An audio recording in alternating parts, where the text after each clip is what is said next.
unpopular opinion, you have to heal in relationship to heal from relationship.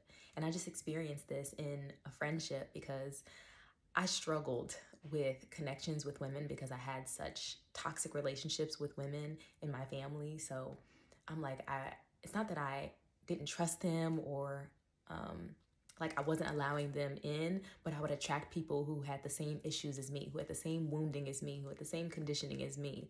So they had similar life experiences. And then once I started growing out of that, once I started shedding that conditioning, I ended up not being aligned with those people anymore. I ended up having to essentially let those people go because they were still in their wounding and I was not. And so the ways in which we were interacting was no longer conducive to a healthy relationship for both of us, you know? So we ended up like spreading apart. But in this most recent friendship that I had, it was like once I actually had conflict with this person, I was scared that I was going to lose them. Like a part of me knew I needed to bring something up because it was a boundary for me, but I was terrified that we were gonna like not be friends anymore. Like we were gonna break off, we were gonna, they were gonna yell at me or, whatever happened in my previous relationships. Like they cursed me out or whatever it is. And I was just like scared. I was scared and there was fear there and anxiety of like, oh my God, is this gonna happen again?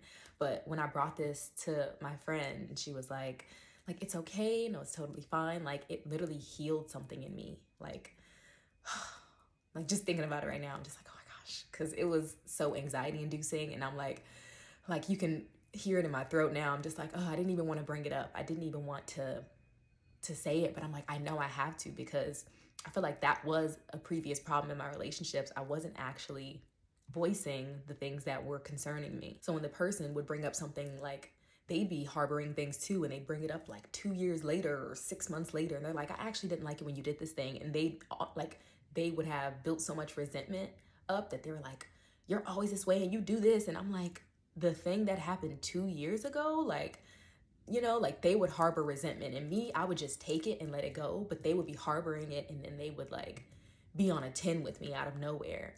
And so it ended up breaking off those relationships because I'm like, you could have brought this up to me in the beginning and I would have received it. But instead you started acting weird, you started acting funny with me, and then you hurt me. But I'm like, what is that reflection in me?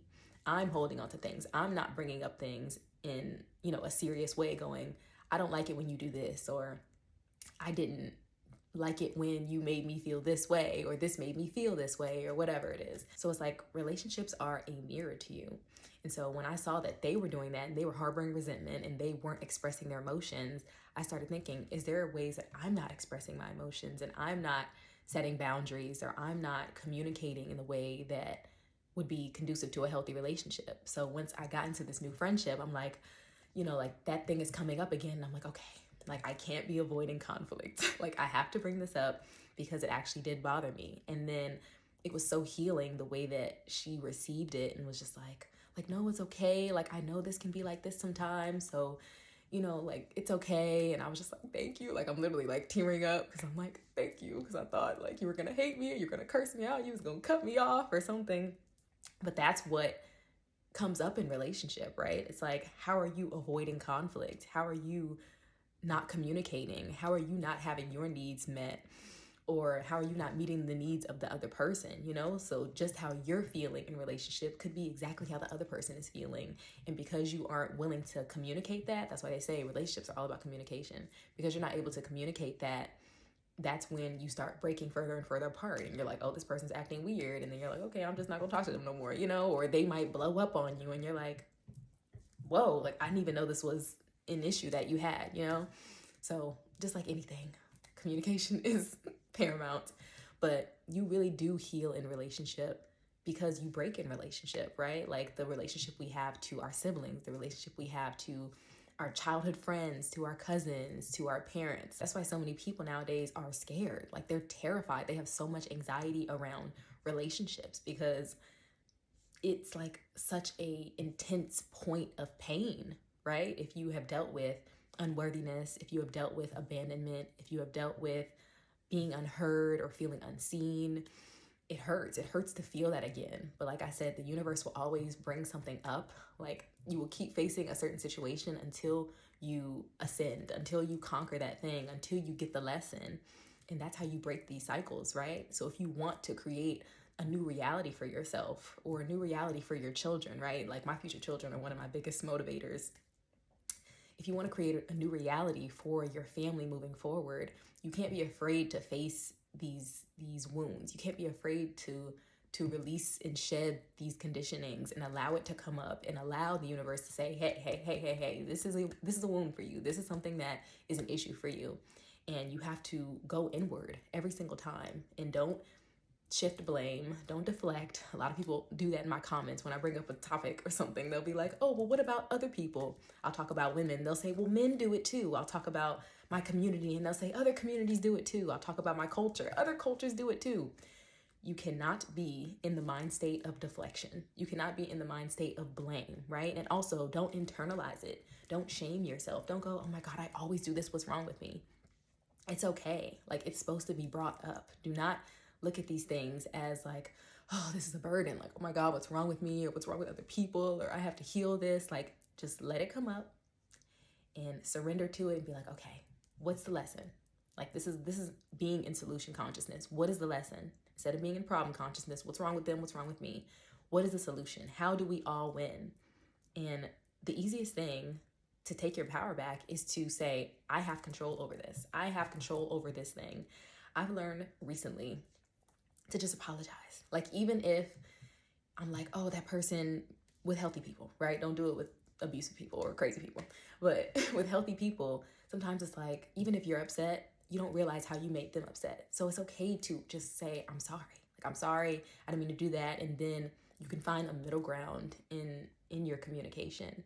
And that is something that's like, we don't want to admit that we're wrong. We don't want to feel like we're conceding to an argument, but whatever it is, it's like you have to find a middle ground. And if you want a healthy relationship with someone, you have to be willing to see your part in whatever cycle and dynamic that you're playing in.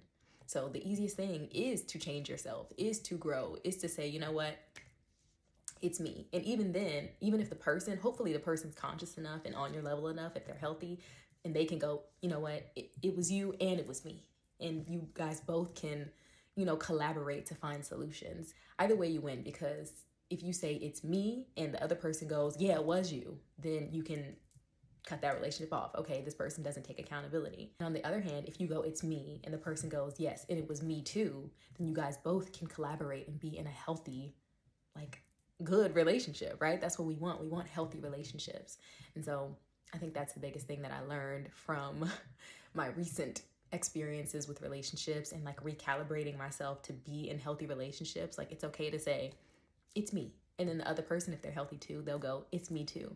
And then they will assuage your fears and your anxieties. And you're like, okay, like, that is confirmation that I'm not repeating cycles. That's a confirmation that I'm not, attracting the same type of person or playing in the same cycles and dynamics as I was before. So if you break in relationship, you heal in relationship. Don't be afraid to get into new friendships, to get into new relationships, to get into new business partnerships, because that is what will heal that thing. Because you are finally creating a new reality, a new outcome. Einstein says, if you do the same thing expecting a different result, then that's the definition of insanity, right? But if you do something different and you get a different result, then you know that you've broken that cycle. So go out and connect with people. Don't be afraid of community. Don't be afraid of connection. Don't be afraid of new friends. Don't be afraid of relationships or dating. That is the best way to heal and fully be healed and actually attract the thing that you desire, which is healthy relationships and healthy connections.